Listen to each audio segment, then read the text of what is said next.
Welcome to this edition of the YAHOWAH blog. I am your host, Craig Winn. This program is episode 6 of Mohammed's Criminal Enterprise. The purpose of this program is to share with you the Hadith and Quran recitals that emerged from Mohammed's first successful terrorist raid. That was one on his own family. It occurred at Badr, where Mohammed was able to kill extended family members, rob them, parade around their dead bodies and gloat over them. And it was a raid where both the Quran and the Hadith are in total agreement that the entire purpose of the raid had nothing to do with Islam, had nothing to do with Allah. Strictly was an attack, an armed robbery attack that was predestined, pre-planned by Mohammed for the express purpose of robbing a civilian enterprise, the caravan of extended family members, and killing those who had mocked him for being such a fool around the Kaaba. So this story is important for us to know because it doesn't really matter, ladies and gentlemen, whether or not the Quran and Hadith were actually spoken by Muhammad, whether or not there was even a Muhammad. What matters is that the Quran and Hadith define what it is to be a Muslim. And since Muslims are ravaging the world and have been for some time, it's a little hard to know if they have killed 100 million people or 500 million people. The best guesstimates are somewhere between 1 and 300 million people, which was a third of the Earth's population at the time. And they continue to be exceedingly devastating to humankind, perpetrating the events like, for example, 9/11 and also 10/7 in Israel. They are trying to intimidate the world now with their protests throughout the streets of Europe and on America's college campuses. And they are being championed by progressives, rather ignorantly, of course. But nonetheless, this plague of Islam continues. And it's important that you know what the Islamic scriptures say, because whether or not they are accurate is actually irrelevant. It's what Muslims believe. It is the very definition of Islam. You know, the Quran constantly says that Muslims must follow Muhammad's example. Muhammad's example is not presented in the Quran. It is presented in the Hadith. They must follow Muhammad's orders according to Allah. Well, according to the Quran, Allah is the voice of the Quran, which means that the only way that one could follow Muhammad's orders is to read the Hadith. And so the Hadith that I am presenting to you as part of these programs are from the 5 oldest and most credible sources. And that would actually include the Quran, because the Quran is no different than the Hadith. They all come from exactly the same mouths, passed on mouth to ear through the generations by exactly the same cast of characters. And they are focused on precisely the same subject material. So they're all one and the same. And quite frankly, while the Hadith can be understood without the Quran cannot be understood without the Hadith. So the Hadith are absolutely essential to Islam. And my goal is to demonstrate that the Islamic scriptures are so contrary to human morality. They're so hostile to life. They're so dehumanizing that the only rational approach to Islam is to ban it, to expose it and condemn it for what it really is, and then to quarantine it before it affects and kills ever more people. This first statement will pick up from one that we covered at the end of our last program. It is from Ishaq's Sirah, the Sirat Rasul Allah, which is the life of Allah's messenger. It was the first collection of hadith ever. This is page 304 of the Oxford University Press edition of Goulim's translation back in the 1950s. And then we'll quote from Tabari. This same hadith is recorded by both of them. Tabari was Islam's first historian and also Islam's first Quran commentator. He wrote the history of Islam called the Tariq. And in this case, the translations were by a number of individuals, but the collection is published by SUNY University Press, State University of New York. So Ishaq 304, Tabari 7, page 62. I cut off Abu Jahl's head. Abu Jahl was a merchant among the Quraysh. He was one of those who very early on recognized that Muhammad was a complete fraud, and he is presented in the Quran as correctly identifying Muhammad as being a demon-possessed charlatan who was making up his Quran recitals while twisting and plagiarizing other sources, which is easily proven and done so thoroughly in goddamn religion. As a matter of fact, I am quoting now from volume, I think it is 3 of Goddamn Religion. So he brought Abu Jahl's head and that he cut off, and he brought it to the messenger. I said, "O Allah's prophet, this is the head of the enemy of Allah." It wasn't the head. It wasn't the head of the enemy of Allah. Abu Jahl didn't give a rat's hoot about Allah. There were 365 pagan gods and goddesses in the rock pile known as the Kaaba, which Abu Jahl's family were the custodians of. They had established the religion of Islam long before Muhammad existed. That religion had the Hajj pilgrimage. It had the circumambulation of the Kaaba. It had the prostration prayer. In fact, virtually every aspect of Islam was practiced by Jahl and his extended family, the Quraysh. And so he was not the enemy of Allah.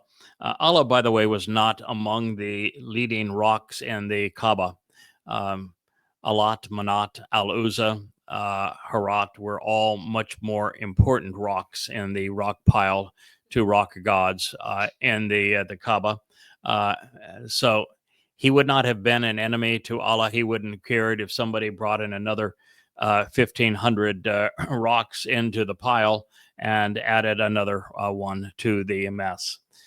So it's not true. And plus, when Muhammad was in Kaabaville, which was actually Petra, there was no Mecca at the time, he didn't speak of Allah. Now, the God of Muhammad in the early Quran recitals is either a nameless Lord called Rabbi, because the rabbi sold Muhammad Talmud readings to fill out his Quran, or called Ar-Rahman, which was the name that the Arab converts to Judaism in Yemen used for their God. So he could not have been an enemy of Allah, because Allah really doesn't make his debut until Muhammad left the Kaaba. Because, well, how do you speak of Allah being the supreme creator God of the universe when you're right there next to him and you can't even get him to roll over? So rocks don't have much influence. But when he moved away from the Kaaba and moved to Yathrib, which was a Jewish community, Allah could be a big-time operator, because distance made that possible, because, well, no one was a witness to what Allah wasn't doing. So this is really the preamble to this. And then it said, so Muhammad said, "This is so by Allah." This used to be the messenger's oath. I said, "Yes." Then I threw down his head before the prophet's feet, and he said, "Praise be to Allah."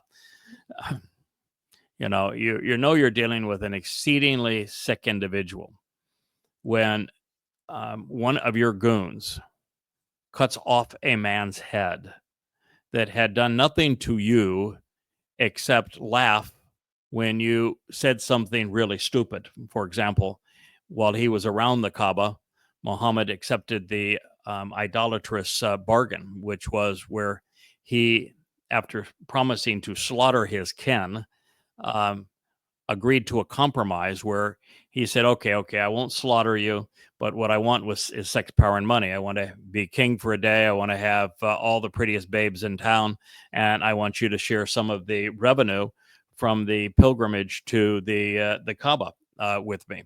And so they agreed to do so. It was the idolatrous bargain. All Muhammad had to do is include Alat, Manat, and Al-Uzza in his Quranic recipe, and then they would all be happy together. And so Muhammad did, and you will find Alat, Manat, and Al-Uzza listed in the Quran as additional goddesses. But then the first caliph, Abu Bakr, who was also the father of Muhammad's child sex toy, when his daughter was 6 years old and Muhammad was 66, if he was born indeed in the year of the elephant, then he allowed his 6-year-old daughter to be raped by a 66-year-old man. That's using the term man rather loosely when we deal with Muhammad. So he complained to Muhammad and said, wait a minute, I gave you my daughter, this whole thing, and you promised me we were going to be raiding and thieving, robbing people and raping, having a really good time, and we were going to be exonerated because, well, we were promoting a new monotheistic religion, and here now we're off raping and robbing and doing all the good stuff of terrorists, but you're telling me that that there are at least 4 gods in your monotheistic religion? I don't think so. So he didn't want to lose his child sex toy and his lone convert at that time. So Muhammad comes back out and says, okay. All of Allah's messengers speak on behalf of Satan. That's where we get the satanic verses. And so he says that Allah annuls what Satan threw in. Therefore, the idea is here that, well, the reality is that the Quran affirms that Muhammad spoke for Satan. And that is the satanic verses. The Abu Jahls of Kaabaville laughed and mocked Muhammad when he reneged on the idolatrous bargain. They laughed at him again when he excused that with the satanic verses. And then Muhammad, because he was so embarrassed, came up with the ultimate scheme. Yes, he imagined that while he was in bed with Aisha, she might have been 9 at the time, he would have been 69, that he imagined in the middle of the night, he was visited by a winged ass. And maybe he was looking at a mirror if they had them at the time. Anyway, this winged ass was kind of shy, but nonetheless, his pretend pal Gabriel came and handed him the reins and said, "Okay, the ass is a little shy, a little queer here, but don't worry about it. You just jump on this ass, and we can ride this winged ass from here to Jerusalem. We can go and visit in the temple and meet all the Jewish big shots that you can pretend that you're part of now." And of course, that was the night's journey. It's detailed in the briefly in the Quran, mostly detailed in the Hadith. There's only one problem. Muhammad didn't know the name of the city that he went to was Jerusalem. He didn't know that the temple had been destroyed some 6 centuries earlier, and that all the Jewish big shots that he had that he claimed he met with were dead a long time ago, centuries upon centuries ago. But truth never gets in the way of people who believe in a religion. But that's why Alaska Mosque exists now on the Temple Mount as a trophy to Muhammad's stupidity. This then moves us forward to the point where Abu Jahl and the other around the Kaaba just laughed their sandals off, and Muhammad had to leave town. And on the way out of town, Muhammad needed somebody to protect him from the damage he had done to himself. He had very few followers at that point, and he ran into some pagans from Yathrib, which was primarily a Jewish community, where they recognized that the Jews were looking for their Messiah. And so Muhammad claimed, well, that's me. I must be the Jewish Messiah. And then he told them his whole torrid tale of this is the my new religion, and in my new religion, we're going to steal and plunder and murder our way to success. And here's the deal: you get to keep 80% of what you steal in my new religion. I get 20% cut because, well, I am the Godfather, and you get to keep 80%. And oh, by the way, if you're actually killing for me and for my pretend God, well, then my pretend God is promising that he will give you a reward of endless virgins and paradise. So that was the deal. And these pagans said, well, then, how could you beat such a wonderful and moral offer, Mohammed? We then pledged to wage war against all mankind. And that was the first act of the first day of the Islamic era. So then this brings us to the point that they're now in Yathrib, and they're living off Jewish loans, and Muhammad's filling out his Quran by buying Talmud stories from the rabbis, and they don't have any money to pay the interest on their loans. They're essentially going broke, and so Muhammad decides that no one really wants to work. That wasn't part of this religion. There's no edict on working in this in his new religion. That we'll have a Quran surah called "Stealing is Lawful and Good," and we'll go off and we'll attack a civilian caravan, and that's what brings us to Badr. And my summation of all of these events is emphatically, irrefutably proven throughout the 5 volumes that make up Goddamn Religion, and copiously documented throughout them. So here we are now, and this is Bukhari, Volume 5, Book 59, number 572. There are lots of online now repositories for Bukhari's collection of hadith. The nomenclature here is changed from the original translations that were done by the Saud family in Medina, and a publishing company outside of Medina, because some ambitious students at the University of Southern California, my alma mater, thought that if they could renumber them, then my original book on Islam, Prophet of Doom, would be errant, because I used the original nomenclature as opposed to their nomenclature, and that was their way of trying to neuter my comprehensive attack on the religion. Well, so I rewrote Prophet of Doom and decided, well, what the heck? They've posted now their nomenclature for these all over the internet. I'll simply use the same exact hadith from Bukhari and from Muslim. I'll just use their nomenclature so that they're easy to verify. So Bukhari hadith reads, "O Muslims, take not my enemies as friends, offering them kindness when they reject Allah, the Prophet Mohammed, and his Quran. And whoever does that is indeed gone astray. You have come out to fight in my cause, seeking my acceptance. So do not be friendly with them, even in secret." This is Quran 60, the first verse.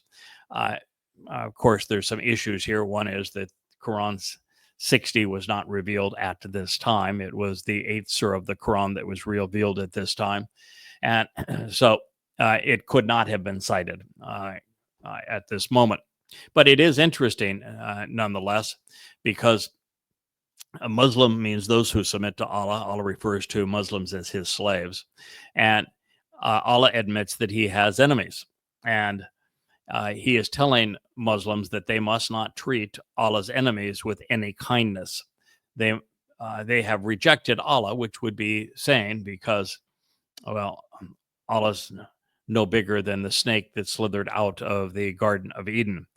And to call Muhammad a prophet is to be ignorant of the term, since Muhammad didn't issue a single prophecy that became true, as he had predicted. He is, at the very best, a false prophet or a non-prophet.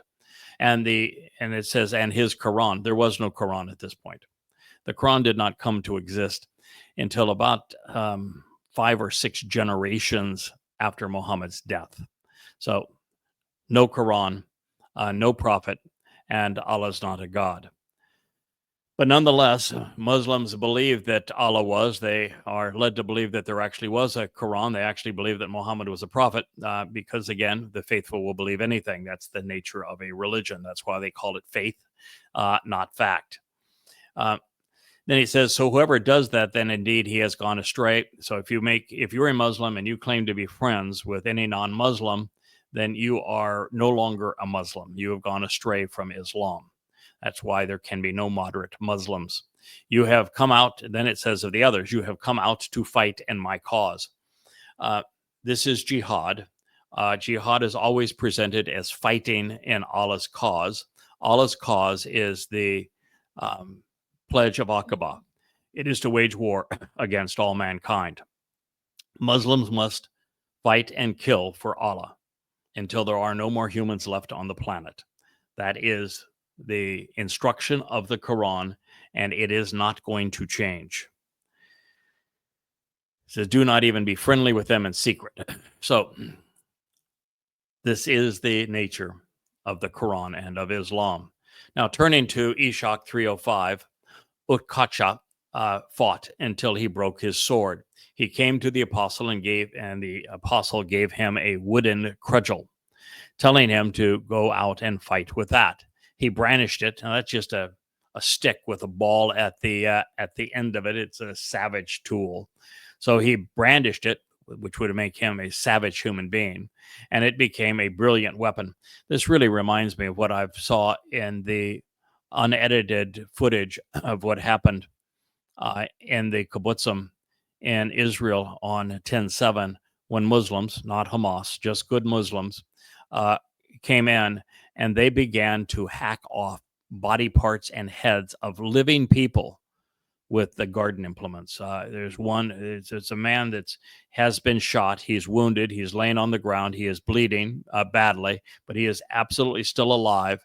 And a Muslim, not in uniform, this is not a Hamas member, not even Islamic Jihad, just a good Muslim, is there screaming Allahu Akbar as he has blow after blow on against this man's neck and head with a garden hoe. That would be very similar to using a cudgel. Allah gave him victory while he wielded it. He took that weapon with him to every raid he fought with Allah's apostle until he was killed in the rebellion, which would be the war of compulsion, when Muslims fought against all of their Arab kin, giving the entire continent of Arabia, the subcontinent of Arabia, the option, you either convert to Islam or we will kill you. So these were the dying words, according to the Hadith. What do you think about when you kill people? Are these not men just because they are not Muslims?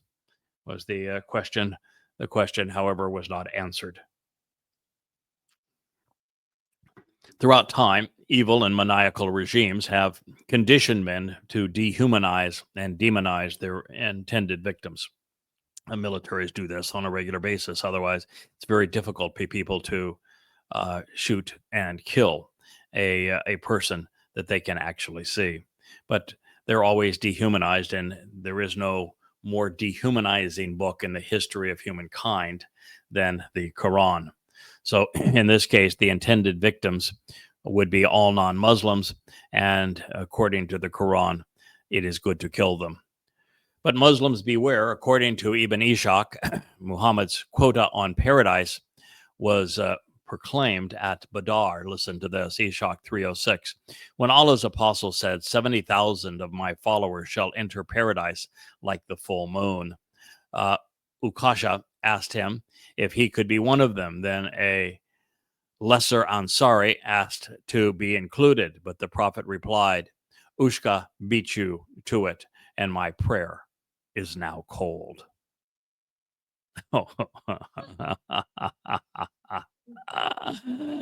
At this point in his quest for sex, power, and money, Muhammad's vision was no greater than plundering and slaughtering Arabs and Jews in Arabia. Inciting 70,000 fools to die for what he coveted seemed sufficient at the time. Little did he know that his scam would live on, infecting billions and sending hundreds of millions to their death. The non-prophet and ungod loved it when men died killing others for them. It was a new variation of human sacrifice where both the religious zealot and their victims succumbed. Bukhari, Volume 5, Book 59, number 379. When we wrote the Holy Quran, I missed one of the verses I used to hear Allah's apostle reciting. Then he searched and found it. The verse was, among the believers are those who have been true to their covenant with Allah. Of them, some have fulfilled their obligations to Allah. They have been killed in Allah's cause, and some of them are waiting to be killed. Quran 33:23.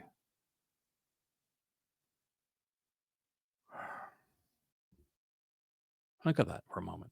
First of all, there is no evidence of a single letter being written of a Quran prior to sometime around 730 or 740. And then it's a very different and incomplete Quran. And that was some 100 years after this event. That means for 5 generations, the Quran was nothing more than whispers from one person's ear to another person's mouth and ear to mouth over the generations, as were these hadith. And so the verse that he made certain was into the Quran is that from Allah's perspective, the vow that matters most is exactly as I have said, is the Pledge of Aqaba, to wage war against all mankind. And so that is the vow that Muslims make to Allah. There is no repudiating this. It is in the Quran. It is in the Hadith. The evidence of it is historical.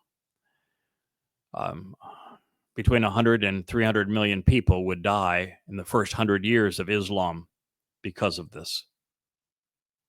Their blood runs as a river to Muhammad's feet. The edict was, among the believers, among the Muslims, are men who have been true to their covenant with Allah. The covenant with Allah is to kill and to die killing for Islam. The covenant in the Torah is to be part of God's family and live forever with Him. The covenant in Islam is to die killing for Allah. Of them, some have fulfilled their obligation to Allah. They have been killed in Allah's cause, and some are waiting to be killed.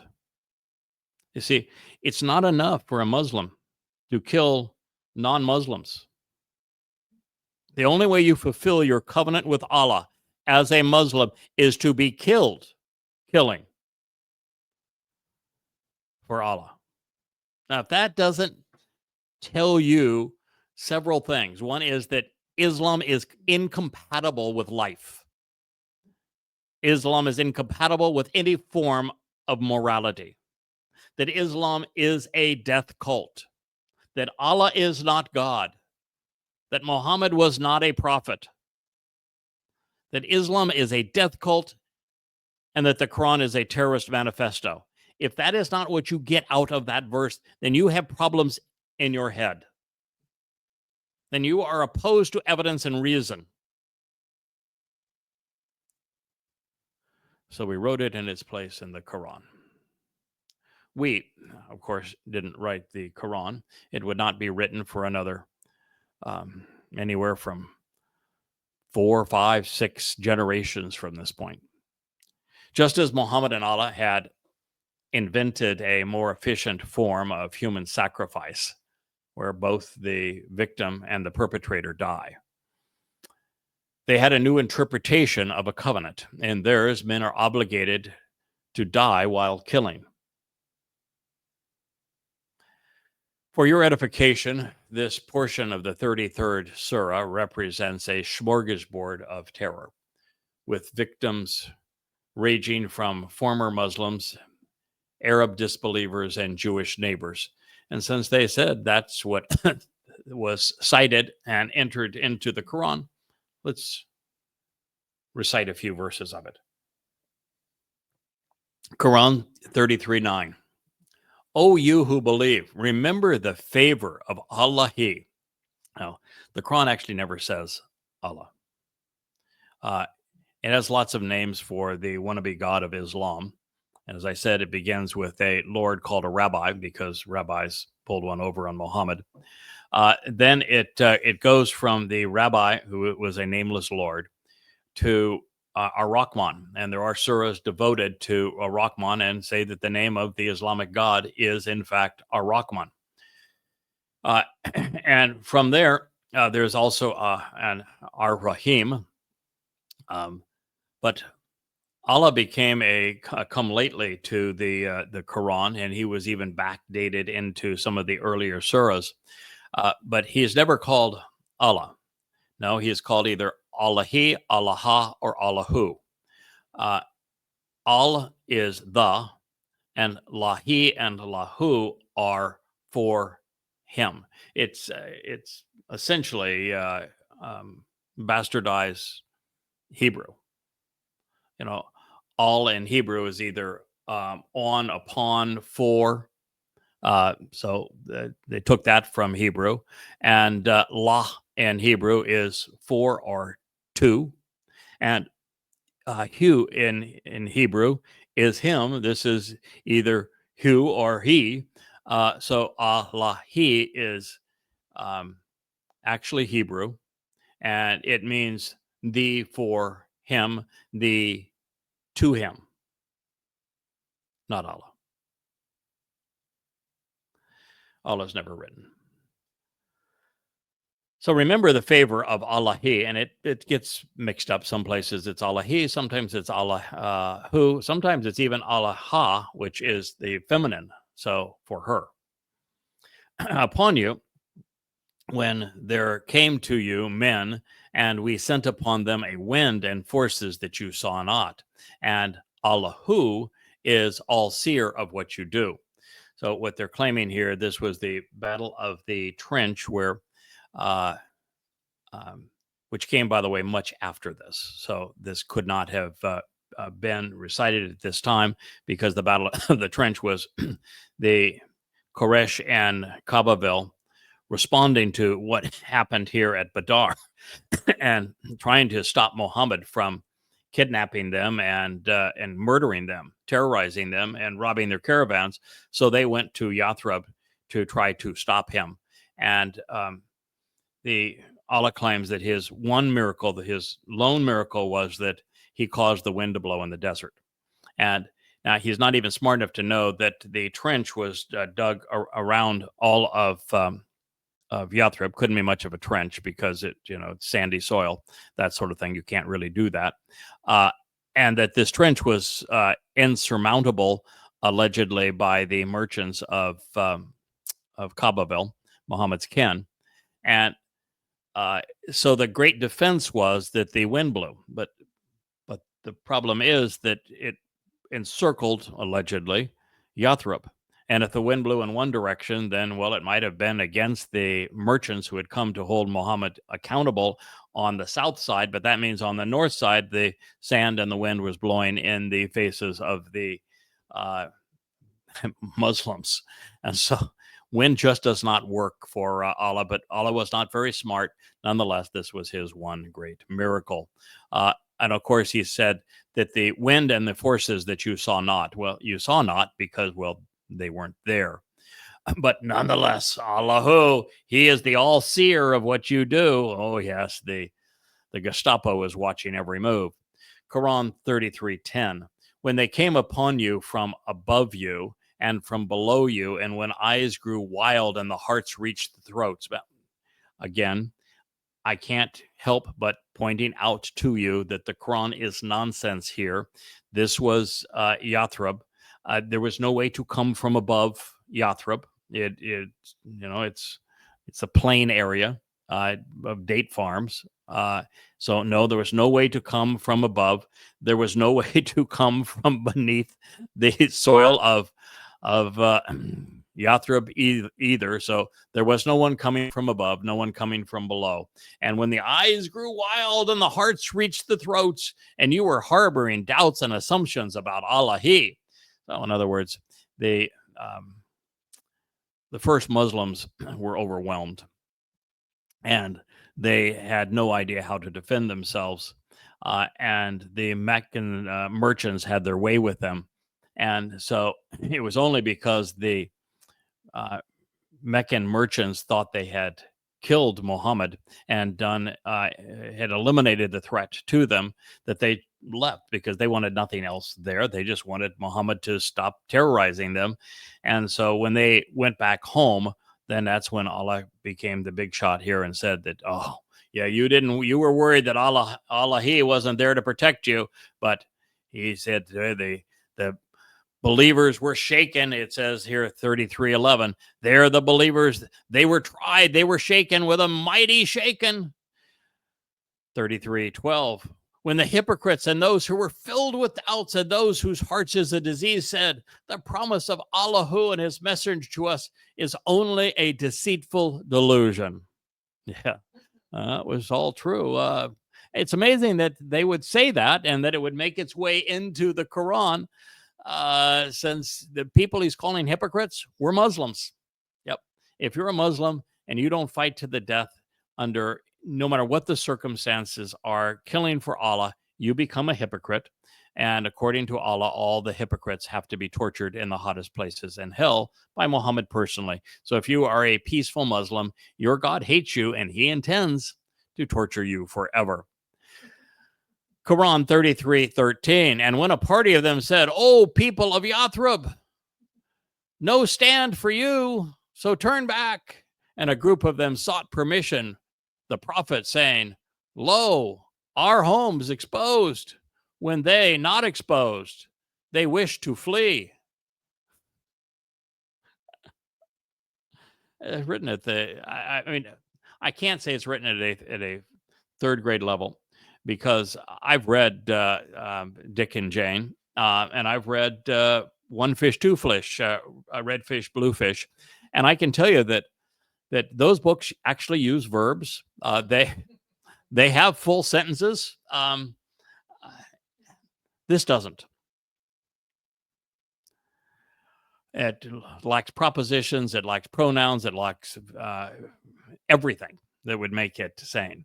So Allah is admitting that he had no influence over it. The Muslims were scared out of their tunics, and they, when the fight was taken to them, and this is the lone case where the fight was actually taken to Muslims, they peed in their pants. Quran 33:14. If they had entered upon them from its side, and they had been exhorted to al-fitna. Al-fitna is a strange word in the Quran. It is a trial and test leading to the treachery of renouncing Islam. But you have to be careful with that, because Allah will call a person's, man and woman's children, a al-fitna. So if al-fitna is treachery leading to the renunciation of Islam, then children are treachery leading to the renunciation of Islam. But anyway, and they had been extorted to al-fitna, leading to the treachery of renouncing Islam, they surely would have done it. They would have only hesitated a little. Quran 33:15 then reads, and certainly they had already made a sworn oath to Allahi that they would not turn their backs. And it is an oath to Allahi, and is a oath to Allahi to be questioned. So the oath again is the Pledge of Aqaba. The Pledge of Aqaba is to wage a war against all humankind. There is no relenting. Allah demands that all Muslims fight to the death, killing all non-Muslims, and then after they have killed all non-Muslims, the good Muslims will have to fight and kill all bad Muslims. That would be all peaceful Muslims. And then, of course, the good jihadi Muslims will disagree as to who's in charge, and they will fight and kill one another. It'll just be genocide on the planet, with everyone dying. So that is the oath to Allah. He cannot be questioned. You must fight to the death if you were a Muslim. And it doesn't mean that you even have to have an enemy. You fight and kill to the death, period. All mankind. Quran 33:16. Say, never will fleeing benefit you if you flee from death or slaughter, and then you will not be allowed to enjoy it but a little. So here is the Quran saying that if you're sane, you're a moral person that actually wants to live. You don't want to go off and kill people that you don't even know. And you just like to live your life life as a decent human being. That's not acceptable. Allah says, never will you be able to flee death and slaughter. You must subject yourself to death and to being slaughtered and to killing and to slaughtering. Otherwise, your life will not be allowed to exist but a little. You will never flee. You will never benefit from fleeing death or slaughter. Quran 33:17. Say, who is it that can protect you from Allah if he intends to harm you or intends a mercy to you? Well, the fact of the matter is Allah can't do squat. Allah has, as I say, all of the ferocity of a snake in the desert. And as a snake in the desert, he isn't much at harming anyone who just has the good sense to stay away. And it still is troubling that people would surrender themselves to a God who says, who can protect you from Allah if he intends to harm you? It's pretty disgusting, isn't it? And his only mercy is allegedly that if you do as he demands and you are killed slaughtering others, then he's going to reward you with a brothel in paradise for being a horrible human being. And it says, and they will not find besides Allah for themselves any wali, a protector or supporter or helper. And Allah's only help is in killing. Quran 33:18. Lo, Allah who knows those among you who hinder, who keep from fighting in Allah's cause, and who say to their brethren, come here towards us, while they do not show up for the battle, except a few. You are an enemy of Allah. You are hindering the cause of Islam if you are not showing up for battle. If you are not willing to keep your oath to Allah to fight to the death, you cease to be a Muslim. And since that is the requirement to be a Muslim, Islam cannot be tolerated. It is incompatible with life. Quran 33:19. The Quran forgot that they are. It just begins, unwilling to assist you. But when fear comes, you will see them looking to you, their eyes revolving like one who feigns over death. But when the fear departs, they smite you with their sharp tongues. Begrudging and niggardly towards and overly covetous of the good that comes to you, they are not believers. So Allah made their deaths and deeds futile. That is easy for Allah. So here, those who are unwilling to assist in the great jihad of killing all humankind for Muhammad, when they they are going to be terrorized by jihadi Muslims. And ultimately, they're going to feign their own death just to survive. And that given the opportunity, they would criticize the religion, but they won't be given that opportunity. And then, just to make the people who protest against Islam look immoral, they say that those who didn't go out to rob others and kill them are actually jealous of you because you came back with stolen booty, sex slaves, and the stolen property of others. So those who don't kill for Allah are actually the immoral ones because they secretly covet the stolen goods of those who were murderous for Allah.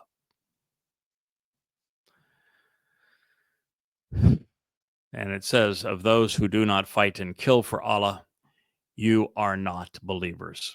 There can be no peaceful Muslim. All good Muslims are terrorists. It says so right in the Quran.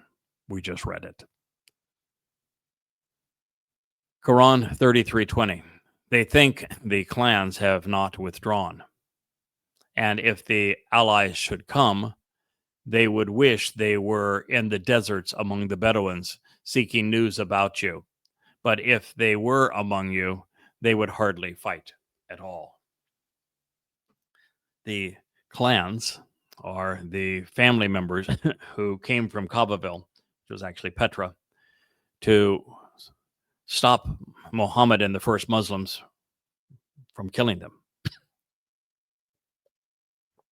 from robbing them.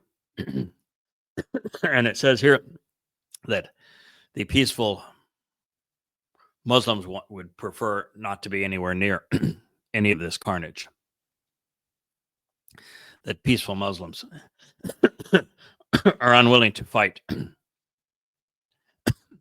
Excuse me. Quran 33:21. Excuse me. Lo, verily.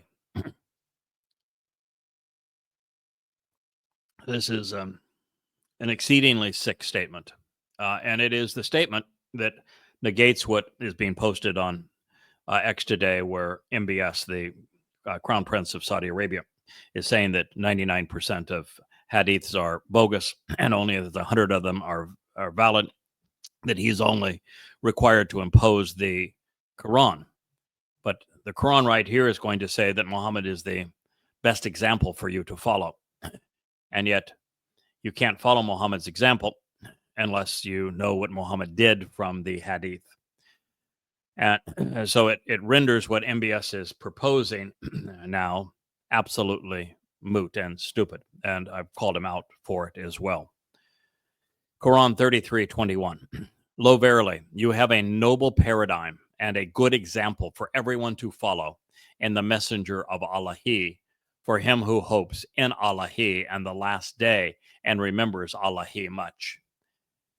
33:22. And when the believers saw the Confederates, they said, this is what Allah promised us and his messenger, and Allah and his messenger spoke the truth, and they did not increase them except in faith and in submission. This very story that we're chronicling now, which was the first blood in Islam, is the terrorist raid on Muhammad's kin in Badr, where the Muslims were there for the single purpose, by their own admission, which was to rob, plunder, and kill. I don't know, those three purposes. This was it. And the Quran and the Hadith glorify and robbing, plundering, slaughtering, murdering, abducting for ransom. This is what Muhammad was doing. And now we read that Muhammad, who was now a sand pirate, terrorizing his own extended family, robbing them, murdering them, and abducting them for ransom, was the proper example for Muslims to follow. So is it any wonder we witnessed the behavior of Muslims on 10/7, or that all of the terrorist Muslims who go off and kill Israeli citizens on a daily basis are any different than they are? Muhammad was the worst man who ever lived. He was a pedophile. He was a rapist. He was a mass murderer. He was a terrorist. He was a liar. He was a thief. He was incestuous. Muhammad was the worst man who ever lived. And here the Quran says he is the best example for you to follow. It is impossible to be a good person and follow Muhammad's example.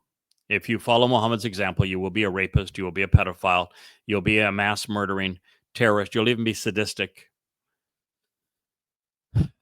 You will engage in the slave trade, you will kidnap for ransom, you will lie, you will steal. That is the example of Muhammad, and it is clear, it is obvious, and it is sad that Islam has been allowed to survive. Quran 33:23. Among the believers, men have been true what they promised Allah, and among them who has fulfilled his vow, and among them who awaits, and they will not alter any alteration. 33:24.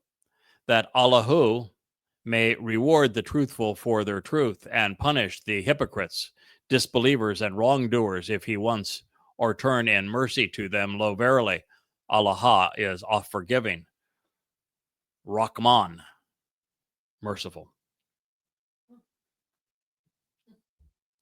Yep, he's an oft forgiving God that says, if you don't die killing for me, I'm going to torture you forever in hell.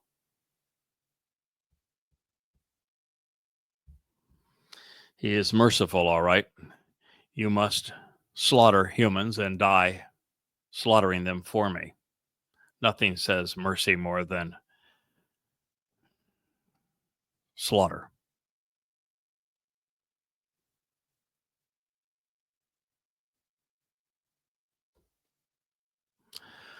Quran 33:25. Allah who turned back the unbelievers in their rage, they did not obtain any good or advantage. Allah who sufficed the believers the battle.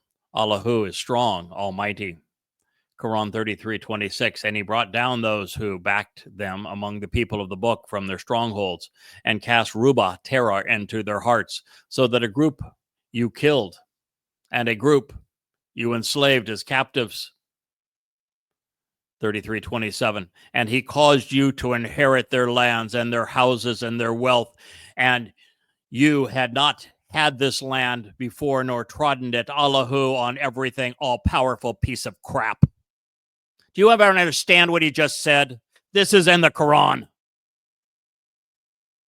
Allah is bragging that he caused Muslims to commit mass murder against Jews, that he terrorized the Jews who were doing nothing other than minding their own business as date farmers. And then you enslaved the Jews to buy more weapons so that you could go off and kill more Jews. Right here in the Quran. And Israel, you're stupid enough to include these people as citizens in your country when they are mandated to kill you. You pretend that Hamas is your enemy, and that Hezbollah is your enemy, and that Iran is your enemy, and you are ignorant to the fact that this is what the Quran says, and so that Islam is your enemy. Progressives throughout Europe and in America's colleges, are you unaware of what this says? That Allah claimed to be the terrorist? That Allah claimed to be the mass murderer? That Allah claimed that he was the slaver?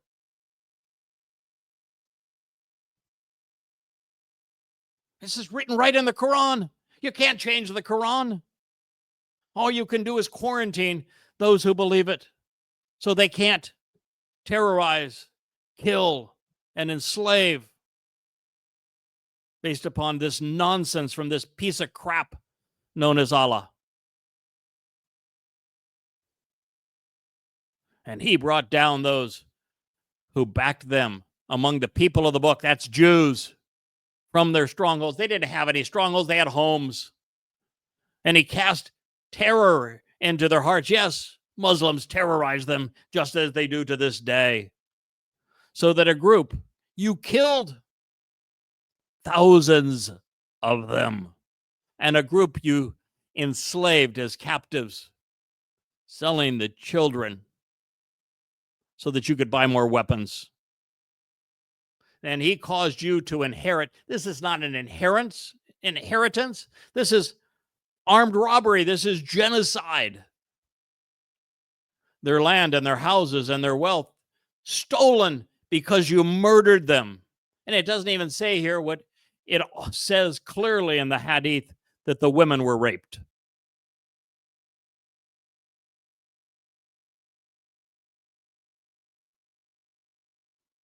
It's preposterous that the world could be this ignorant, that universities like Yale and Harvard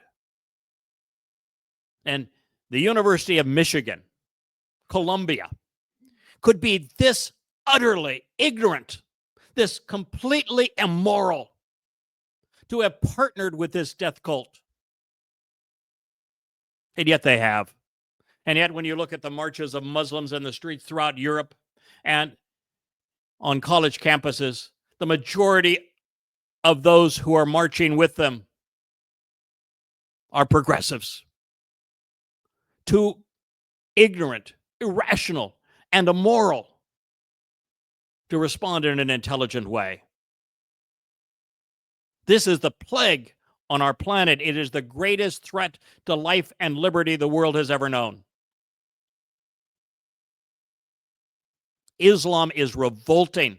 This is the Quran. It is inexcusable. Islam cannot coexist with life. And don't tell me for a moment, oh, you can't say that. There's 2 billion Muslims out there and they're not all murderers. What do you think I'm reading from? I'm reading from the goddamn Quran. That's why I tell people don't burn it, read it. This is Islam. There is no other Islam. To pretend that the terrorists are corrupting their religion is utter nonsense. It shows the person making the statement is either completely ignorant or totally immoral. This is Islam. There is no other Islam. This is awful. It's hideous. It's more deadly than the bubonic plague. This is what Europe invited into its cities. Quran 33:36. It is not for a believing man or for a believing woman, when Allah and his messenger have decided and decreed a matter, that for them there should be choice in their affairs. So you want to get a Muslim to participate in democracy when it has this statement? No free will in Islam, no choice in Islam. A Muslim either capitulates and does as Allah and Mohammad have chosen, which is to wage war against all mankind, to act like terrorists, to be thieves, to be rapists, or good Muslims will kill the bad Muslims. This is it. A believing Muslim must be committed to wage war against all mankind. That is the matter that Mohammed and Allah have decided for them. There is no choice in their affairs. And whoever disobeys Allah and his messenger, he has indeed strayed into manifest error. Mohammed was a ruthless terrorist. He led 75 terrorist raids in the first 10 years of the Islamic era, this being one of them, and the first blood. Mohammed was a mass murderer. He was a slave trader. He was a thief. He was a pedophile. By any definition of the term, he was a rapist.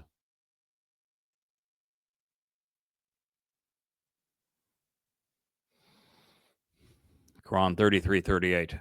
There is no constraint or blame on the prophet in that which Allahu has imposed and made legal for him. That has been the way of Allahi with those who have passed away before. The command of Allahi is a decree determined as destiny. So the deal was that Muhammad made with his wannabe God, the wannabe prophet made with the wannabe God, is that we'll impose rules for everybody else, and they must die killing others. But those rules don't apply to us.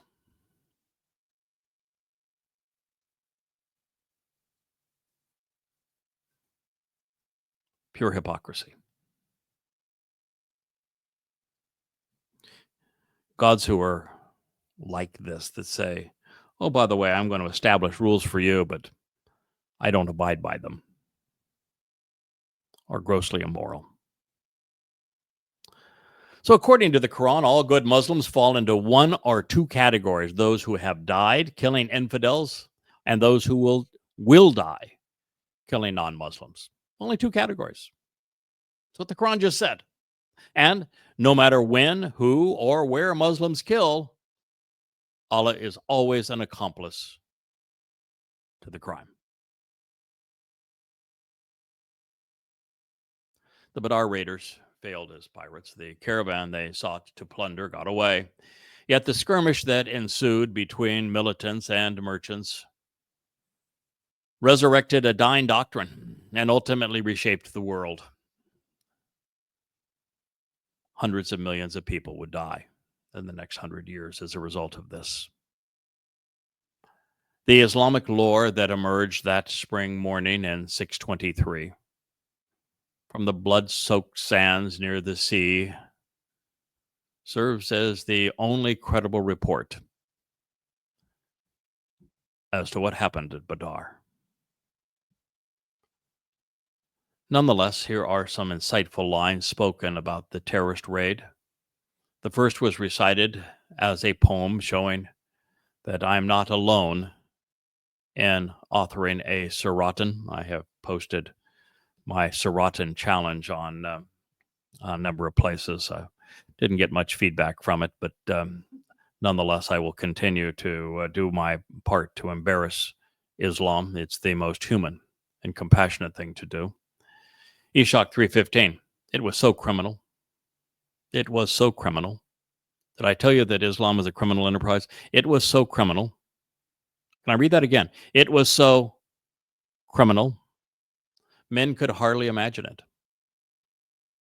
Muhammad was embodied because of the bloody fighting. Let me read that again. I just want to make sure you've heard these words. It was so criminal. Men could hardly imagine it. Muhammad was ennobled because of the bloody fighting. I swear, we shall never lack for soldiers, nor army leaders, driving before us infidels until we subdue them with a halter above their noses and a branding iron. We will drive them to the ends of the earth. We will pursue them on horses and foot. We will never deviate from fighting in our cause, and we will bring upon the infidels the fate of the Ad and the Jurhum. Any people that disobey Muhammad will pay for it. If you do not surrender to Islam, then you will live to regret it. You will be shamed in hell and forced to wear a garment of molten pitch forever. End quote. I'm going to read that again. But before I do, I'm going to just add a couple of insights so that you know what we're talking about here. There were never any soldiers, not during any time in Muhammad's life. The jihadists were all simply terrorists. They were never a trained soldier. There were never any generals over them. There was never any hierarchy, nothing of the discipline of a military in any shape or form. And as I say, they only attempted to fight one defensive battle, and on that one, they all cowered. So there were no soldiers. There was no army. There was no army leaders. The statement about the Ad and the Jurim are part of the Islamic fables. Muhammad recognized that Allah hadn't done squat and had nothing to toot his horn over and pretend to be a god. So Allah routinely, probably 20 some times in the Quran, claims that he was the bestest of the terrorists and that he was super good at genocide and that he wiped out entire towns for literally no reason. And every one of the cities or towns that Allah claims that he wiped out, perpetrating genocide for, again, no reason, never existed. So I don't know what's worse. Bragging that you perpetrated genocide and you terrorized people, annihilating entire communities for no reason, or bragging that you did so in your Quran when you didn't actually do so. I'll let you ponder that one, but those are really the only two options. Either Allah did so and he was a savage terrorist and a genocidal maniac, and that he wiped out entire civilizations and communities. Or he bragged about doing so when they never existed.